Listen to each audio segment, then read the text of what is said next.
Okay. All right. This is reality check Monday evening, and this is Politics Monday, and we're going to talk a little bit about community activism in the context of coronavirus, and we'll have a good conversation. We have a very special guest who I will introduce in just a minute.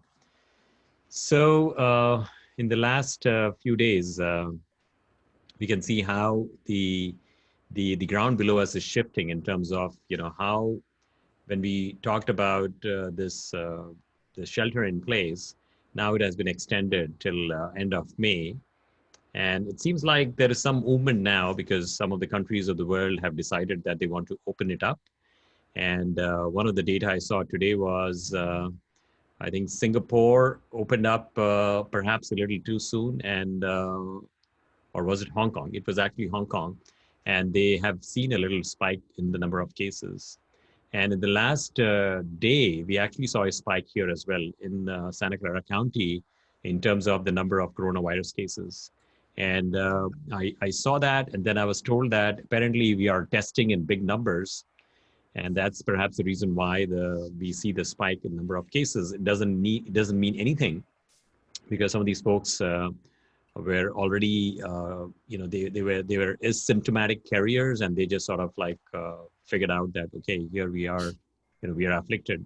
So the bottom line is we are still sort of climbing, or perhaps we are at the top of the bell curve, and we don't know which way, where exactly we are, on the left hand side, on the right hand side. Perhaps we're at the top, but I'm just hoping that we can sort of get the economy back on track. There is a lot of conversations about should we open up the economy, and there are both sides of the conversation going on, which is like, okay, we need to do something. This morning, I got up pretty early, and it was probably like 6:15 a.m. And then I was pinged by one of my Facebook friends who I've never ever met, and she was so concerned about her hairdresser and how she's unable to pay rent and going through a lot of financial problems.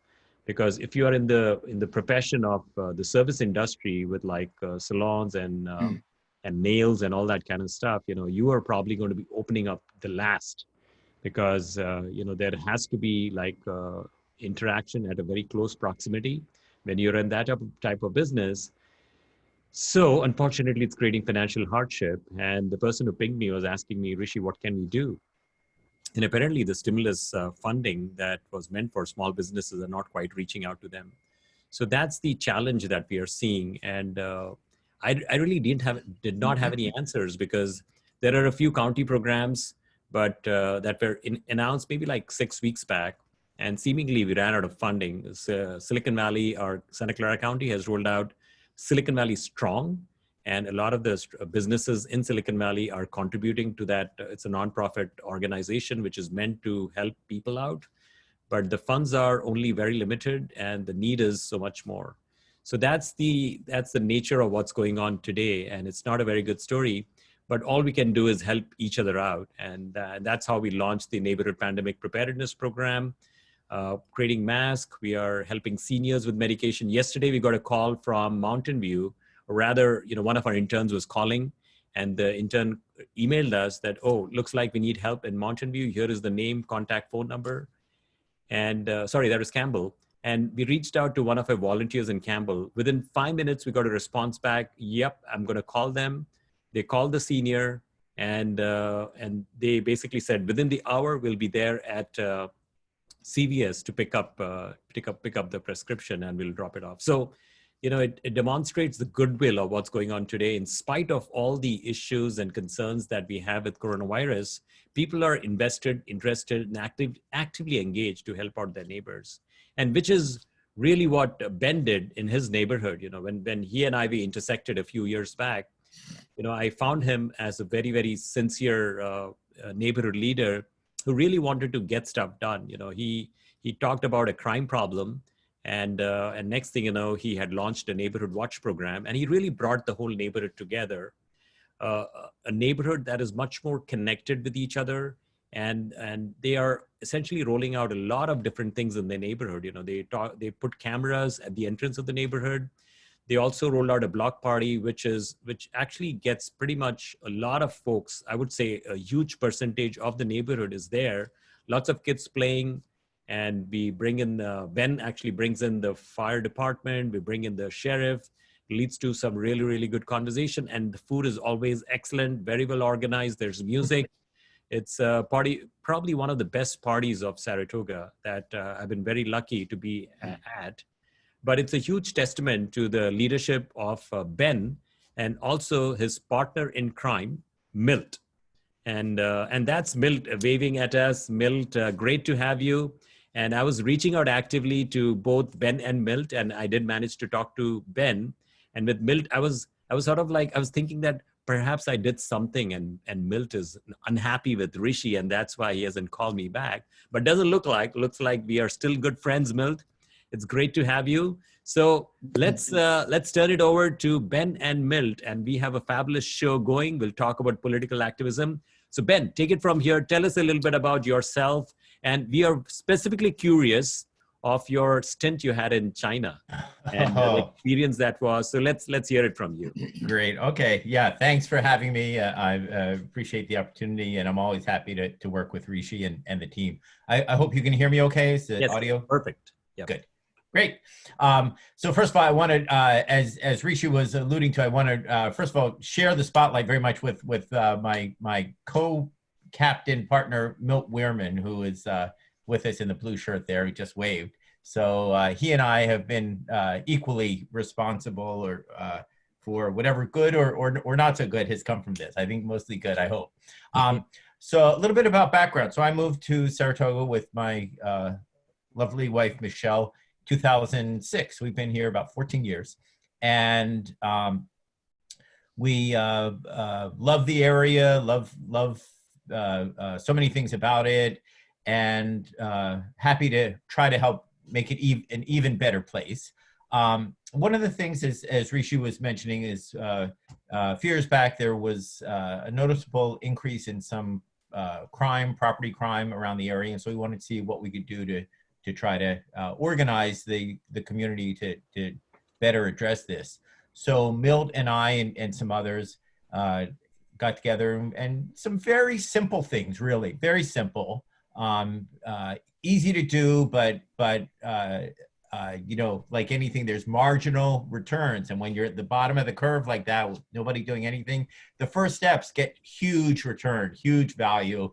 You know, maybe the 10th or 12th is where the curve starts to flatten out, whatever. But so some of the things we did are, number one, we just organized a mailing list, and it started a little bit kind of like wildfire. Just myself and Milt and a couple of nearby neighbors, and the nearby neighbors knew some of their neighbors down the street, etc. And before you know it, we had all 48 houses in our little subgroup on an easy Google group that makes it so easy to broadcast things out. And so we very quickly got things together, and people were very happy to share information. For example, hey, there's an unusual white van parked across my neighbor, across in front of my neighbor, and seems to not really be doing anything. Does anyone know what's going on? And someone else write back, oh yeah, that's my plumber. I'm having some major work done, whatever. But those were the kind of things, the eyes and ears that help. And a few times it was more nefarious. You know, there'd be a car casing around, et cetera, and people would go out, cameras taking pictures of license plates, and you know, trying to just keep an eye on things. We also have as so many of us here in the Valley are technologically quite proficient, and so we have some neighbors who are really good at that, and created a video network for the neighborhood, and so we can share and watch information. And we had one occasion, for example, where one of the very senior members of our community, an elderly neighbor, had a crime problem, but there was some footage, and we were able to see what the vehicle was, et cetera. So very much a group effort. We also do some things beyond communication, and things like, as Rishi mentioned, the neighborhood neighborhood party, where we every year get together as a group and have food and music and camaraderie and so forth. And very much, first of all, thank you, Rishi, for helping us to organize all of these events and sharing tips. And I think if you haven't been to Rishi's site yet, he has a lot of safety tips and organizational tips and communication tips that we've been able to make good use of. So thanks for that, Rishi. I encourage anyone watching here to go, and I'm sure Rishi will share that website with us later. But some other things are, for example, we broadcast safety alerts.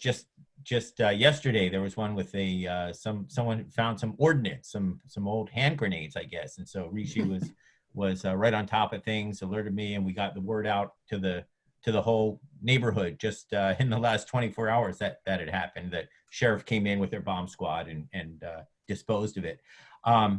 We also locally have had some activities like Rishi was alluding to, just within our little discussion group, our little Google group. For example, there were notes that came out recently for the COVID issue.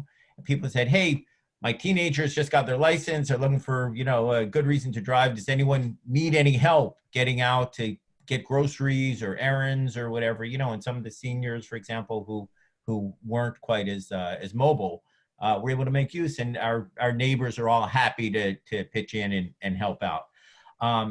Some other examples of just recently in the COVID theme, because I think that was one of the topics that Rishi wanted to touch on. Even though we're all sheltered in place and we're being pretty good about that. One is this issue I mentioned of the errands. Secondly, sadly, we had one of our neighbors pass away recently, and there's obviously, it's never a good time to have a loved one pass away, but during COVID, it's especially challenging because the normal grieving and gathering can't happen. So we did circulate and had kind of a virtual session to extend wishes and so forth in a group setting. But also one of our neighbors set up kind of a poster in the driveway, and we socially distanced, but came and signed our name to the card and gave the poster to the family as a way to remember. So it's still trying to stay connected, trying to keep the cohesive nature of the community going. Also in that theme, we have weekly neighborhood backyard parties, again, virtual and using Zoom, the same technology we're using now, I guess, or similar one. And everybody gets the food or, a drink, whatever, and gets on the video chat and just catches up on, how's life, whatever. It's kind of the equivalent of a little dinner party, but done in a virtual setting because of the COVID issue. Also, I want to acknowledge the city that, as many of you may know, but if not, this is a good thing to know about. The city actually has grants available for the neighborhood groups, and they'll give a grant of, I think it's $300 to encourage activities in the way of security or block parties or the kinds of things that happen for communities. I think Rishi was very instrumental in creating and promoting that effort, and it's been very helpful. So all in all, I think it's about community, it's about camaraderie, it's about communication, and it's the kind of thing that makes for a very cohesive, safe, and I think more pleasant, more comfortable, better place to live. But anyway, I've done a lot of talking, but I want to turn over to the brains of the operation, Milt. Milt is obviously the brain, and we have had some really good conversations sitting at his home, and he's a kind man. He always invites us in, and we are brainstorming and always looking to see how we can create solutions or problems that exist. He's a man I respect a lot. Milt, I really appreciate you joining the meeting. So please take it away from here. You are on mute. Let me unmute you. Here you go. Can you hear me now? Yes. Now I hear you. All right. I'm still getting used to the Zoom aspect of things. It's become a way of life, hasn't it? And every time, I'm on the Zoom, unfortunately, I have to look at myself sometimes. I'm thinking, oh my God, who's that old man in there on the screen? Or, geez, do I look like my mom or do I look like my dad? Because we usually don't contemplate these things. We spend like 5 minutes in front of the mirror, each morning, you know, shaving and brushing hair and that type of thing. But yeah, but Ben was alluding to the overall organization of the neighborhood watch. I guess we got things really well together about 5 years ago, didn't we, Ben? Wasn't it up then? And you know, we had been having a lot of burglaries, you know, in the area, and even in our immediate area. I think we had 5 events within a year and a half. So we only have 48 residences, so you can imagine that was quite a high ratio.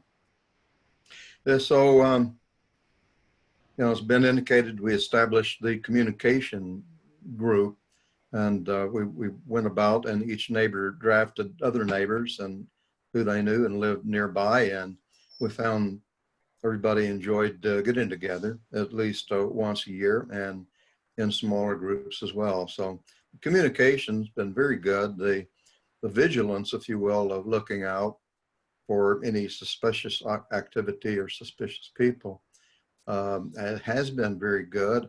I think it's subsided maybe over the past 12 or 18 months, possibly just because not that much has been going on as much as used to go on. So that's good. But I think people still are quite cognizant of things and would report them in.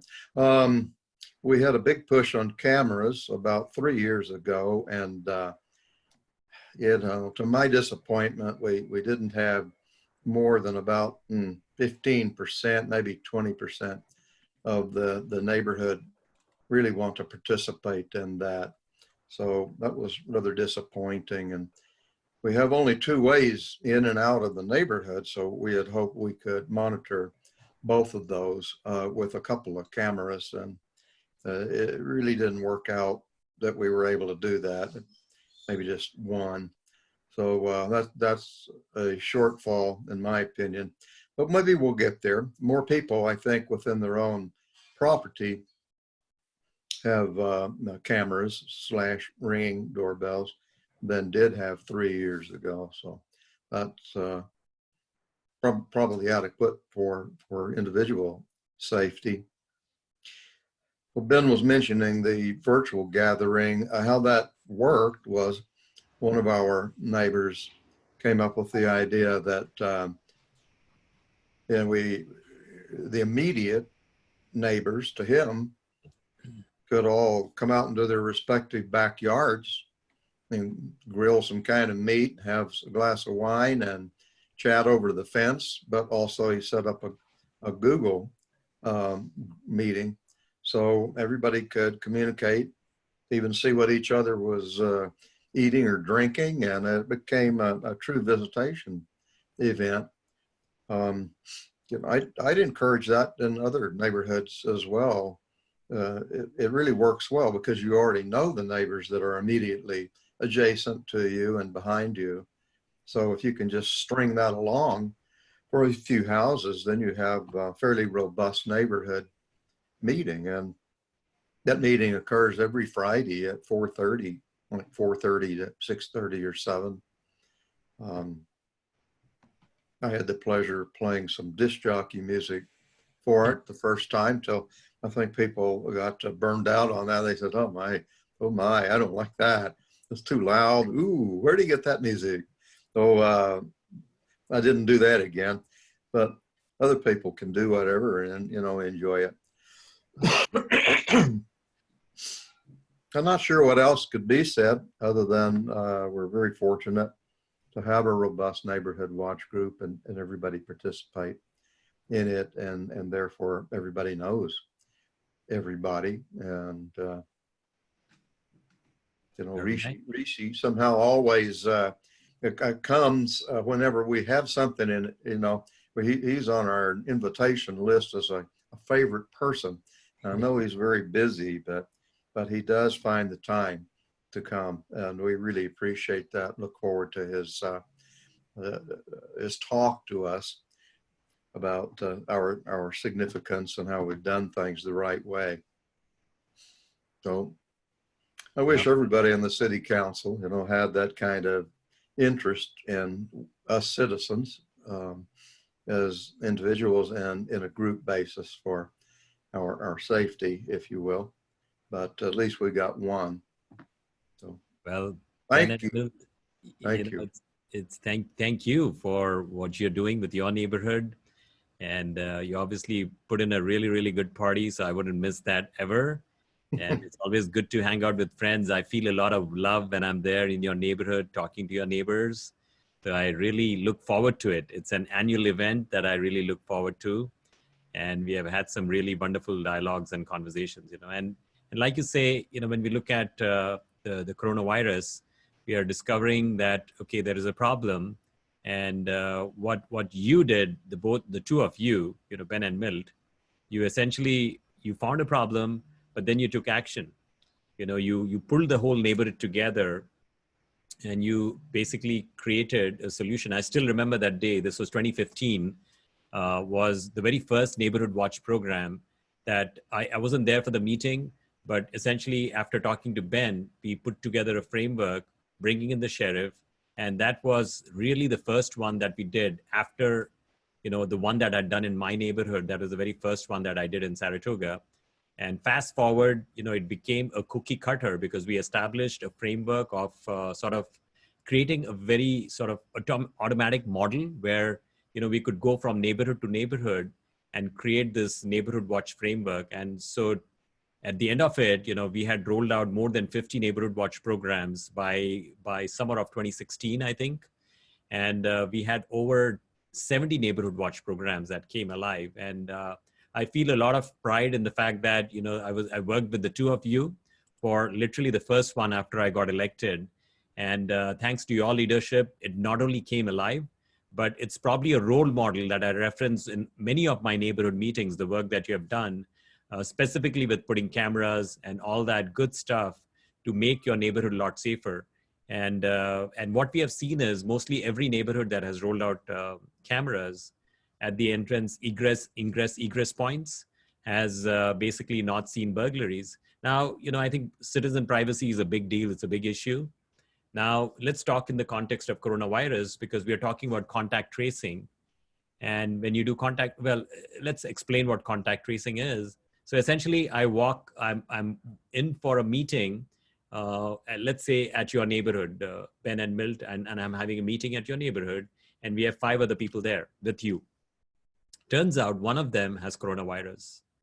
So what contact tracing is, the ability to track everybody's phones who are in contact with each other. And the moment one of the neighbors has coronavirus, it will go out and alert all of us, the remaining people who are at this meeting, that look, you are in a meeting where you are in close proximity to this person, and this person has coronavirus. So they may not tell you who that person is, but they'll just tell you that you came in contact with somebody, so you may potentially want to get yourself tested. So that's contact tracing, right? So some of the countries like Hong Kong or South Korea, the classic case of patient number 31, you can go look it up. Patient 31 actually infected about 1,200 people because the person was sort of very relaxed, went to a spa, went to a restaurant, and just had a pretty active lifestyle over 2 or 3 days and ended up infecting a lot of people. So that's why contact tracing is important. But when we look at the privacy concerns that we have, it becomes a little difficult. So same thing with cameras. There is a concern around privacy. So, but, we have to balance out safety with privacy. And there is sort of like, we have to tread that line a little bit in terms of trying to figure out what we want to do.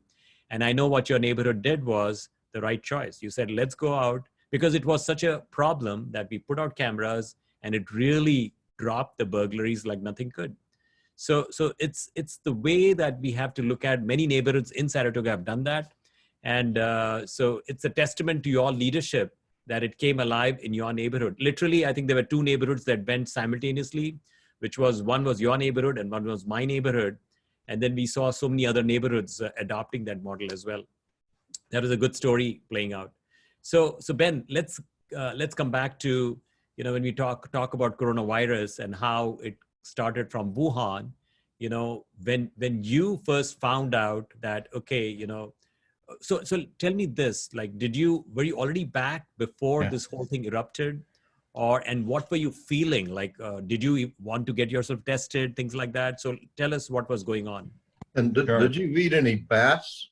Did you eat any bats? Not any more than usual. Okay. Yeah. They were the good ones. Yeah, tender ones. First of all, Rishi, I want to point out one thing. I'll answer that question. One thing that's also, I think, been very helpful is your leadership in so many ways. And as I've mentioned to Milt and others, I'm constantly amazed how you have the time and the energy to do all the things you do for the community. In addition to, I know you have a full-time job, but your interns, I think, have been very helpful and really, as you mentioned, kind of creating a cookie cutter and making it easier for others to follow the path. And having that extra manpower gives great experience to these high school kids, and also just makes it easier, I think, for the community leaders, the neighborhood leaders to make more progress. So kudos for that.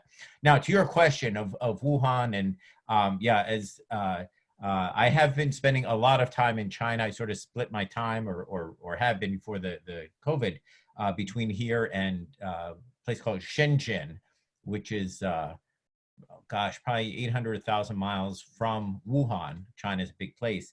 But it's interesting. So I was there, and I heard from friends over there about there was this weird disease happening off in a place called Wuhan. And that was about the extent of it. Just not, this is terrible and, it's spreading like wildfire, whatever, but just there's this weird thing going on.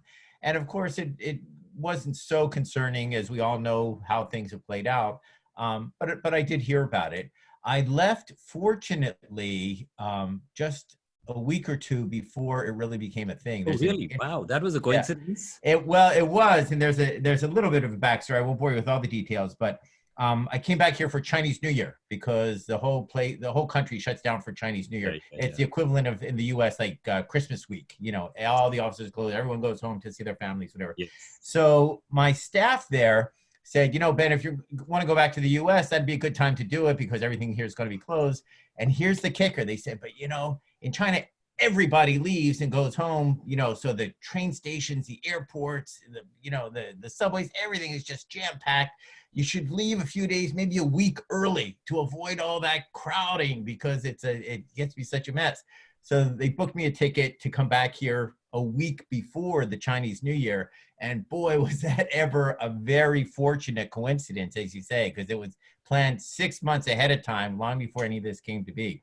So I did hear a little bit about the problem in Wuhan that was developing, but it wasn't serious enough, and I already had my plan to get out here. I was actually supposed to go back to China for some more business, but canceled that, and obviously I'm hunkered down here and sheltering in place in Saratoga.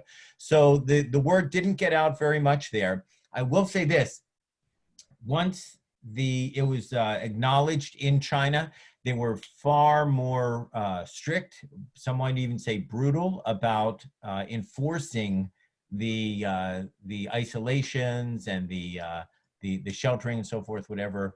And even now, as one example, when you go, first of all, you weren't allowed to go out. I guess now some cities here are requiring a face mask. It's mandatory to wear a face mask in public. In China, it long ago was. But again, sort of balancing what you were talking about a minute ago of the privacy versus safety issue. In China, or Shenzhen, I guess all over, but I'm more familiar with Shenzhen. When you go into a subway car, you have to scan a barcode at the door of the subway card to record that you have entered this subway car. And in fact, the way the cars are laid out, you can walk from car 3 to car 4 to car 5 inside the train. And every time you change cars, you have to scan the barcode, the QR code, the two-dimensional barcode on the side of the car for just that reason. Because if it's later found out that, heaven forbid, I, for example, were to be condemned, or person X, whatever, they can track and see exactly even which subway car you were in and who else was in that subway car. So they're as usual taking it far more seriously or even intrusively than we are, but trying to control this thing. So yeah, they've recognized the problem and taking severe steps. But all this happened pretty much after I left, which is fine with me. So Shenzhen is about 600 miles from Wuhan. And so when the whole thing was happening, I actually saw videos of like a ghost town. It seemed like a horror movie in Wuhan, where Yeah, everybody sort of yeah. stuck there. And I could never ever have imagined that this would come out and play here in the US just like that. This was probably in December, and I Mhm. was just like completely stupefied when you saw that. So when you were going through that, were you a little concerned that, oh, yeah, I'm only like 600 miles from Wuhan? I wasn't. I probably, in hindsight, I think I should have been. In fact, anyone in the world should be, as we've sadly learned. But I wasn't concerned, and it was probably more out of ignorance than uh, being astute and scientific in my analysis. It was just either no one understood or they weren't being very forthright and forthcoming with the facts of it. So no, I wasn't. I wasn't wearing masks.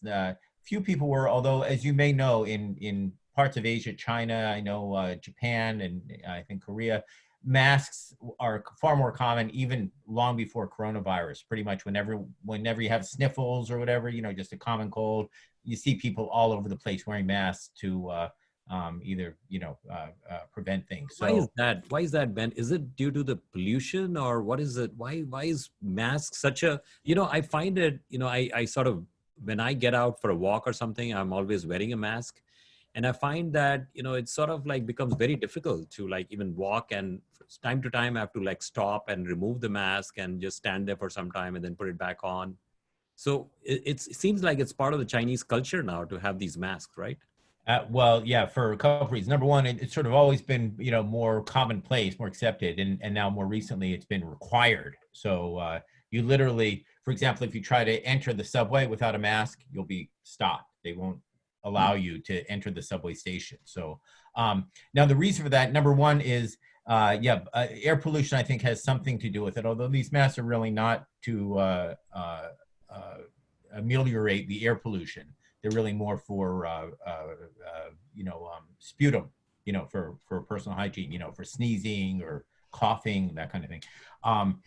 It's a much more congested, much more dense society, and so I think that's part of it. You've seen some of my funny pictures of being in Yes. the middle of a crowd of thousands of people, just packed shoulder to shoulder. So when you're that close together, I think there's more awareness of contaminating space, or maybe more importantly, being in a contaminated space. You don't care what you're doing to the next guy, but you certainly care what the next guy is doing to you. So that's probably, I think, partly to do with why it's more accepted. Yes, yes. So I think logically we are still sort of reconciling ourselves to wearing these masks, and there's a resistance. And in fact, it's not like a mandatory thing. It's sort of like a guideline. Wear mask, and I think it will change very quickly, because once we try to open the economy, it will have to become like if you're walking anywhere, then if you're not wearing a mask, it might make it difficult. We'll have temperature checks, which are probably in Shenzhen. Did they do temperature checks when you walked into a building? And oh wow, it was already. Absolutely. In fact, even more intrusively than that, they would come knocking at your door, and a uniformed guy, whatever, with a thermometer, and he would temperature check, everyone in the apartment, kind of thing, at your home. So not only when every time you entered or left any public place, a subway, they had around the apartment complex where I lived, there were a couple points to get in and out, and there they had the temperature check meters to scan foreheads. At office buildings, pretty much everywhere you go, restaurants, whatever, they would temperature check. And even before that, when you went through airports, for example, you've probably seen this too, I would imagine, but as you're going through the security checkpoint, where they x-ray your bags, whatever, you see these, temperature cameras, and you'd see there's a guard sitting there watching a monitor, and as people come through it, you can see the thermal image of who's a hotspot. So Wow. yeah, it's been for a while. So these are things that will need to be rolled out here in America. So we have to sort of redefine the whole American system here. Now, was this only after coronavirus, or when you got there in China, it was always the norm? So the broad, how can I say it? Like at airports or train stations, it was always the norm. It was only actually even after I left, because as I mentioned, I got out, you know, just a week or two before the coronavirus really became widespread. So no, there were no temperature checks at the subways, at the office building entrance or the apartment entrance before. There is now, but there have always been at the train stations, at the airports, and so forth, whatever, where you know crowds of people are coming through. Yes. Like if you went to a concert, then they would probably check you, right? Check temperature. Mm, no, Mass, not mass now maybe. now When they I do. was there, no. Okay, so they were mainly checking it transit Travel. travel. Yeah, yeah, Yeah. got it. So so now that brings me to, I saw this video or I saw the story that somebody got off the airport and he was discovered to be sick, and so they literally were escorted back into their apartment, and they were put inside the apartment, and the thing was sealed. And then literally somebody, a government official would come by and drop off food and whatever else that was needed for them. You know, it's pretty drastic scenario. And so that goes back to, you know, in your apartment, if they found somebody to be like sick, you know, what action would they take then? They would be escorted away. Oh, Yeah, really? willingly or not. Yeah, absolutely. Where would they be taken? To a government facility for quarantine. Yeah, they would be held there. I'll share with you a friend of mine who similarly kind of commutes between here and China.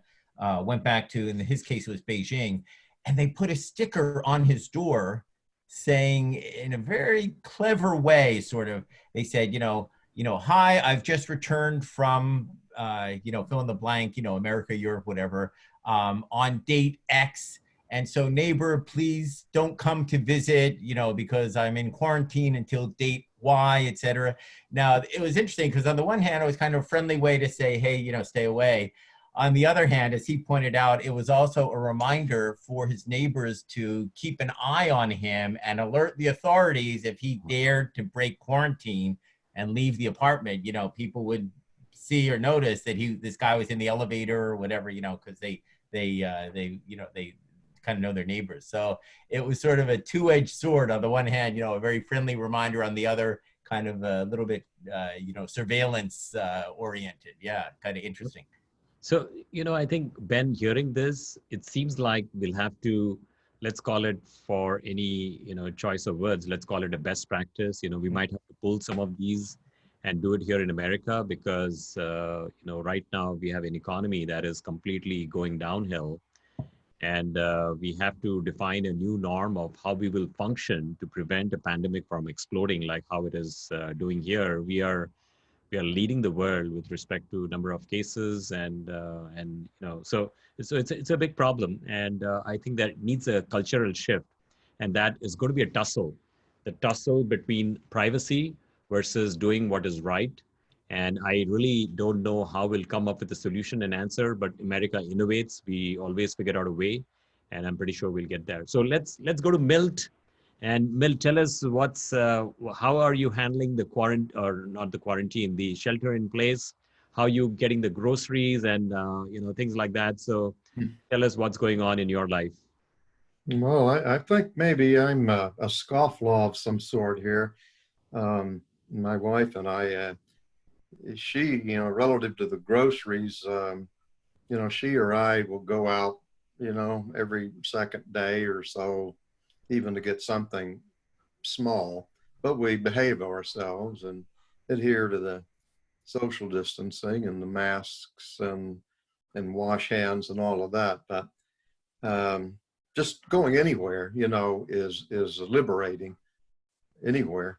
So it's a big thrill to go to the grocery store or to CVS, to pick up a prescription and still behave in the right way. But I guess we haven't been exactly hyper quarantined in that sense. We just stay at home and watch a lot of TV, frustrate over investments, that kind of thing, you know. Yeah. I've been looking forward to playing golf, which I'm going to finally do on Wednesday. You Very know, good. been really missing that. That's a way of life for me. Play like twice a week, so I haven't played for 8 weeks now. That's really going to be liberating. My wife is distressed that she hasn't been able to go to her hairdresser, you know, and so that's still on hold. And fortunately, not many people are seeing us outside the house, so that at least that know us, so we can get by looking a little scruffy. Um, Yes. what else? A lot of Zoom meetings. You know, Rotary meeting is a Zoom meeting. Our church social group is a Zoom meeting. My wife's Bible class is a Zoom meeting. You know, so these are like, each one of us probably spends at least 2 hours a week, maybe more, on those types of things. Very nice. Yeah. I think we have definitely adjusted and we are reconciling to this new world. And you know, it's very interesting because we had a vice president of America, and his name was Vice President Stockdale, and he was stuck in Vietnam. You know, he was imprisoned. You know, he was a prisoner of war, and so I don't know how long he was there, for a few years. And a lot of, unfortunately, POWs, they died while in prison. They just couldn't withstand. I guess the conditions were really hard, and I don't know what else was going on. But you know, he survived, and when he came out, they actually asked him, "So, General Stockdale, you know, what's your take? You know, how come some of our POWs, they perished, and you came out alive?" So they call this situation the Stockdale paradox, which has been a talk. Have you guys heard of this? Am I saying something that you already know of? Okay, so essentially, they talk about, you know, the ability to differentiate, or rather balance out optimism with realism. You know, so that's the story. So when we look at the context of coronavirus, you know, it really is reflective of how we think that some folks I talk to, they are so unhappy with the whole situation, like, oh my God, you know, and I've received like folks who are like relatively younger. They're like, you know, why are we been told to stay at home when it's only the seniors who get affected? You know, why should I not have a livelihood and things like that, right? So people have different perspectives, they have different emotions that are coming out. But at the same time, you know, we have to balance out, you know, it's situation that we can control and situation we cannot control. So what General Stockdale or Vice President Stockdale would talk about is that, okay, you know, we knew that we were not in control of our situation. There were other parameters. The ones who were really very optimistic that I'll be out by Thanksgiving. Thanksgiving comes around, they have it marked on the calendar, and oh, nothing happened. They're like, okay, Christmas, you know, we'll get out during Christmas. I'm pretty sure America is doing everything they can to take us out of this country. Didn't happen. So, you know, over time, they were so brokenhearted. And when you are sort of like, when you lose hope, that's when your immunity goes like a little haywire, and many of them caught diseases, or, you know, they essentially died. And what Stockdale said was, you know, I always had this sense of optimism, but there was also realism. So that's the case of coronavirus. Like when people ask me, you know, how long will this last? I tell them, well, maybe it'll be 3 months. And they're like, really, 3 months? I'm like, I have no idea. But, you know, let's pretend it's for the long haul, and let's make some adjustments to make sure that we are doing the right thing. We are creating an optimistic view of how we'll act and interact in this particular situation. And there is a sense of realism that it could be for the long haul, you know. So sorry about the long story, but I think all of us are sort of going through these concerns that have been brought up by friends and family, and we're all sort of interacting in a very different way. And I really like what you've done. 4:30 p.m. on Friday, Ben and Milt is where you guys put on the Ben and Milt show with the rest of the neighborhood. They all kind of meet up in a Zoom meeting, and you're having a good discussion. How many people show up for these meetings? We have 8. We have 8 neighbors that that participate, 8 residences. And Arun Kanji, you know Arun. Yes. Yeah. Arun was really the originator of the idea, and you know his neighbors, Seth and Ben, and you know I could name the others, but uh, yeah, it's like maybe 16 people, you know, and it's Good. not just limited to the contiguous houses. Yes. Other people can also participate because it's over, you know, a Google meeting network like this Zoom Yep. is. Um, Sometimes the conversation is, you know, kind of lacking in a way or gets trivial, Yeah. but hey, you know, it's okay. I don't mind watching Ben drink 3 or 4 cocktails, you know, and Arun's cooking a big steak, you know, it's okay. It's kind of interesting because when we do these Zoom meetings, one of my buddies, he's got a pretty good formula. What he does is he'll sort of like take a topic and he'll throw it on the group, and then he'll just wait. And sometimes it's very controversial, so he just sits back and he enjoys it, and then he sees it fading out. He's very skillful, he's very masterful, and then he'll slowly insert the next topic. And sometimes I just watch and see what a wizard he is. He does an amazing job. And then we're on to the next topic. Nobody knows what's happening. And we are all like, having a good conversation. So he tends to keep the Zoom parties going, which is like a phenomenal skill he has. Yeah. You know, one thing I left out, but I think it's obvious, probably everybody's doing it, is that you should get some exercise, you know, regularly.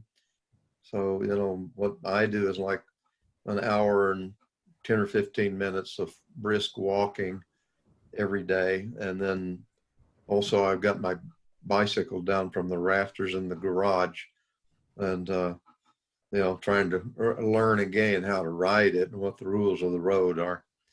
So Yeah. that's a good thing to do.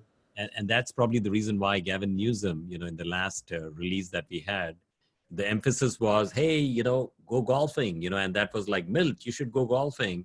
And we can do like volleyball or something. As long as you keep 6 feet, you can play tennis. I think, it's like, we probably might have some health issues out of this, because if you have a sedentary lifestyle that we're not used to, like it's interesting scenario, because when I'm working out of home, I'll barely walk like 1,000 steps. But if I go to work, then I've walked if I don't do anything and I just go to work and come back, I've walked like 5,000 steps. It makes a big difference. And so that's why, I think having these types of guidelines sort of imposes upon people. In fact, I was telling, my wife that, hey, let's go to the beach. Let's go to Santa Cruz. And looks like we are allowed to do these types of things. And it didn't quite work out. But, when we were hunkered at home, we didn't really think of doing any of these activities. At least by talking about it, hopefully we'll see some sort of activity there, So let's get back to the neighborhood. And so, I think we were talking about how some of the neighbors were not interested to do something, which is like, what was that? To put cameras or, and in fact, it's like not everybody wants to participate. And so that's the nature of being a community leader. You cannot take everybody forward, but you have to, as long as you have consensus with the majority and you have the support, then you have to move forward. But what happens with some of the rest, it's sort of, they are not happy a little bit, but, we have to look at the larger interest. So we have to tread it carefully. And I think you have all done a great job of keeping the neighborhood together and moving forward. Marching forward is very, very important. And people, even if they don't appreciate or they don't support a project, they are always like, mostly everybody in Silicon Valley, we are all sort of have great work ethics, and they notice when they see something good happening, they will appreciate that, and which is what you did. So talk a little bit about that, Ben, if you want to just touch upon this, and what would you recommend to other neighborhood leaders when they're trying to launch so-called controversial projects, right? For example, just the shelter in place itself is controversial, but our political leaders have made that choice,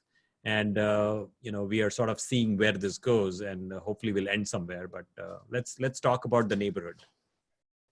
Yeah. So I I think that the thoughts I have are revolve around communication, and communication obviously is two-way. So not only making yourself known, but being a sincere listener to other points of view, and obviously trying to present the path that you see as the best best path forward, and laying it out.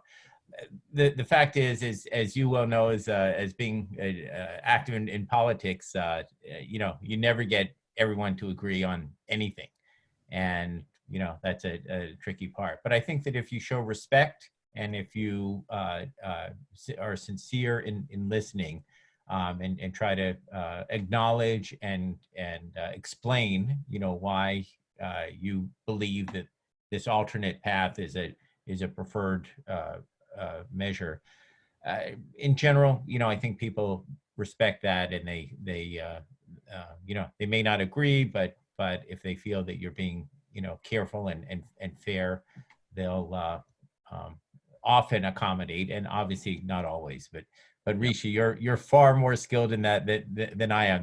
That's why I wouldn't make a good politician. Oh, I don't know if I have the skills, but you make a good point. So, Ben, I think what you're stating is, you have to listen to, all sides of the conversation.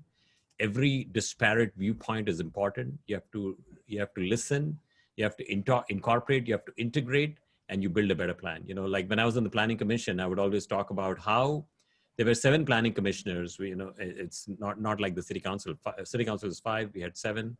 And what I realized very quickly was, even though we didn't quite agree upon something, but if we disagreed, we sort of still ended up enhancing the project with that disagreement. And that I've taken that philosophy to everything I do.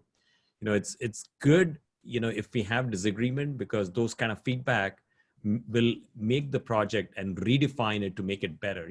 So Milt, any comments on this one? There is a lot of activities you have done in the neighborhood, and working with many different thoughts and aspirations and ideas.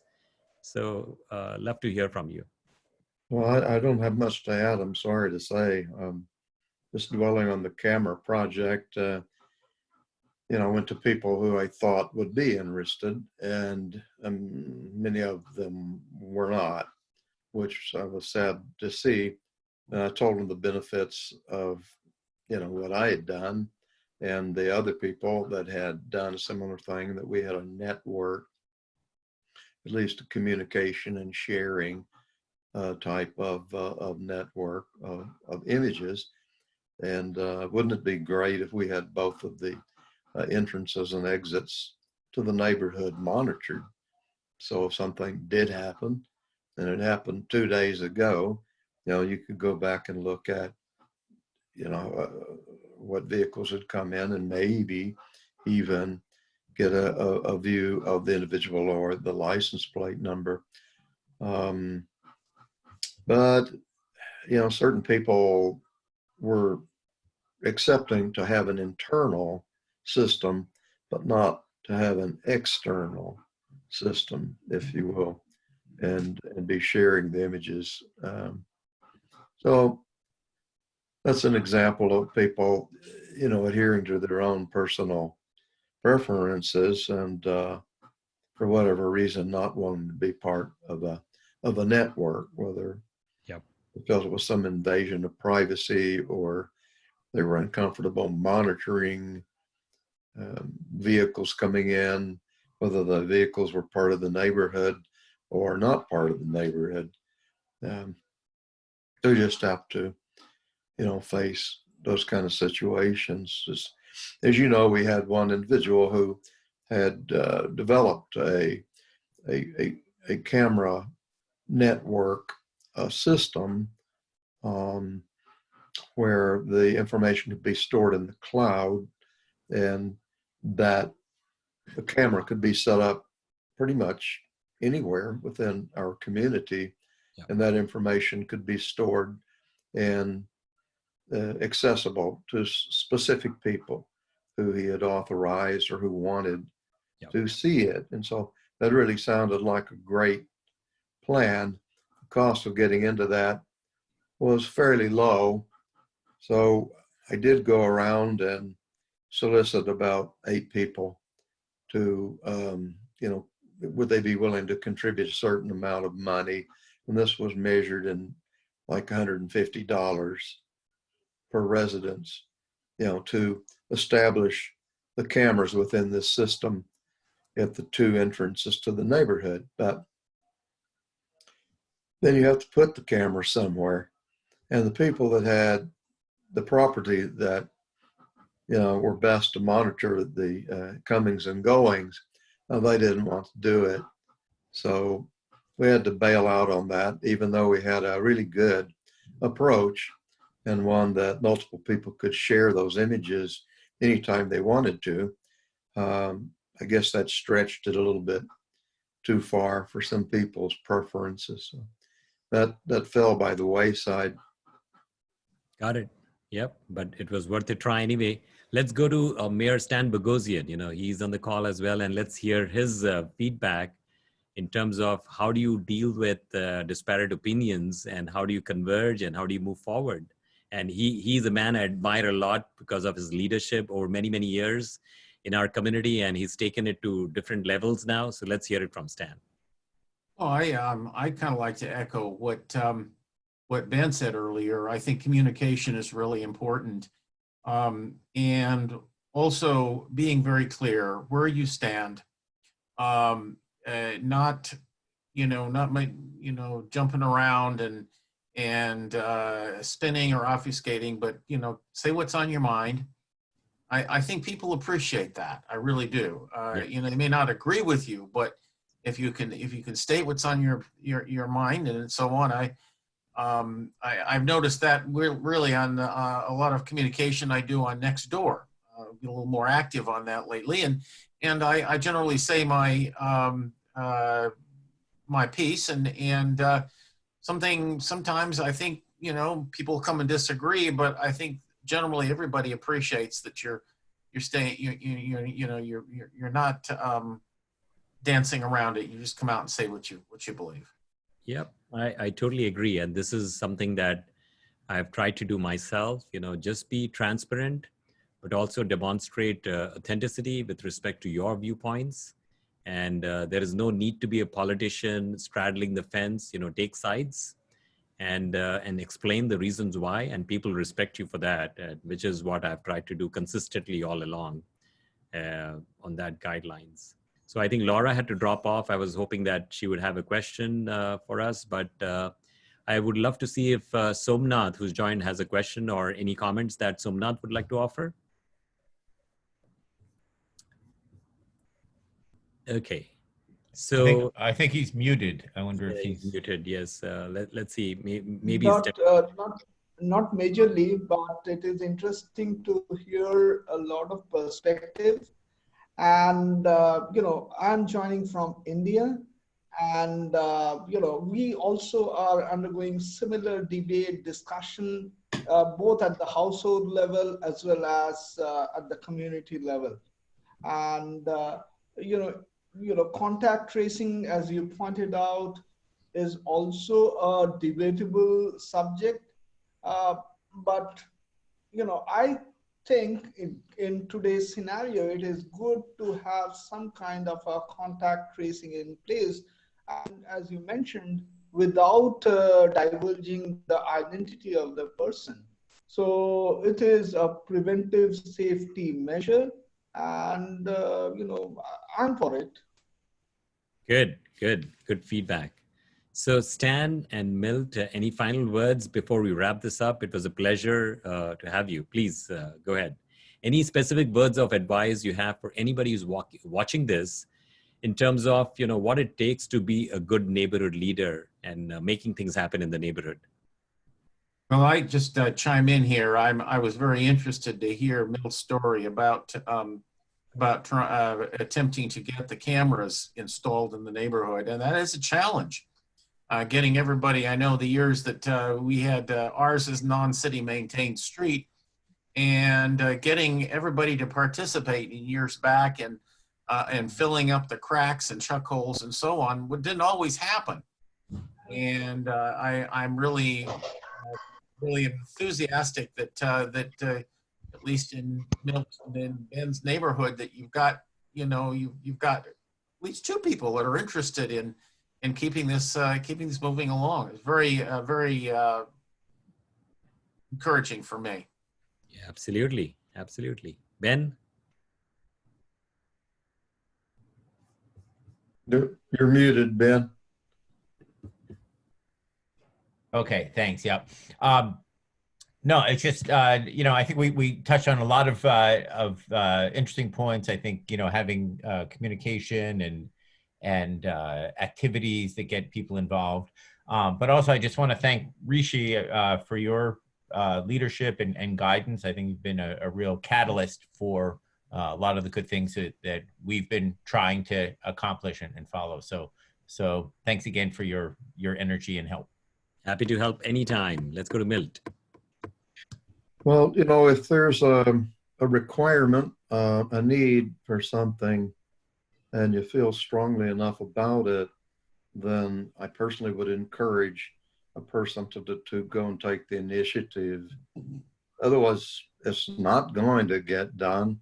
And if, like, I feel a certain way about burglaries, and I was concerned about those for my own person and for my friends and neighbors. And of course, when you talk to people, you find out they're all concerned too, but they didn't know what to do other than just try to take care of themselves. So they all were, very appreciative when we began trying to organize thoughts and share common concerns. Somebody has to get out and sort of, light the fire, so to speak, and have enough advocacy that they walk around and explain their concern and ask others if wouldn't they want to participate in this. And I find, 4 times out of 5, the people are happy to participate and very appreciative that things are good and organized. So it takes a leader, or it takes somebody with some motivation. I guess I could call it vision, but vision is even a greater sense of being. If you have an interest in something and you want other people to align with it, just get out there and explain it to them and see if they aren't feeling the same way.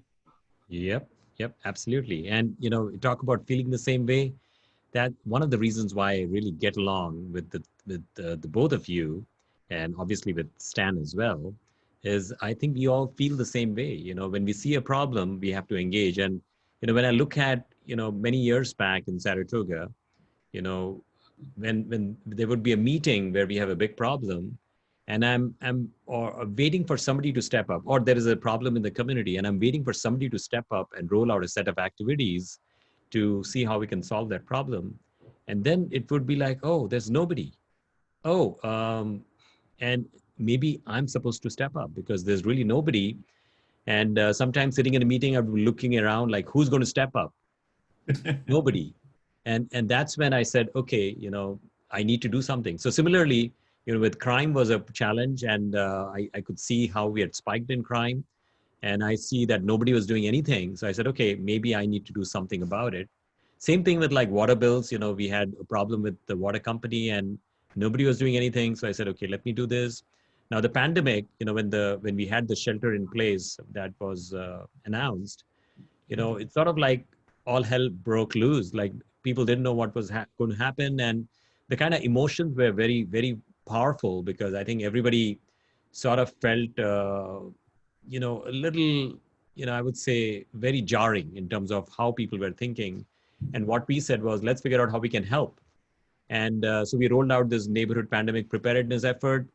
And we sent it out to our neighborhood watch captains, like, hey, please ask your neighbors if there's any help we can provide. And I could see that some of the neighborhood leaders were asking their neighborhoods. And when we rolled it out, obviously we did it for the congressional district. right away we got like a few hundred volunteers. So when there is a need, we are calling people now, we are calling seniors, we're making masks, we are doing this podcast to inform people about what's going on. Tomorrow we have a healthcare podcast, same time. You're welcome to join in. Tomorrow at 6:30 we have a few medical doctors that are joining in, and we drill through and analyze very specific situations. And when we first did this, we would get like a few hundred people joining this because there was such a dearth of information with the coronavirus that people were curious. They wanted to get questions. There were so many questions they were asking.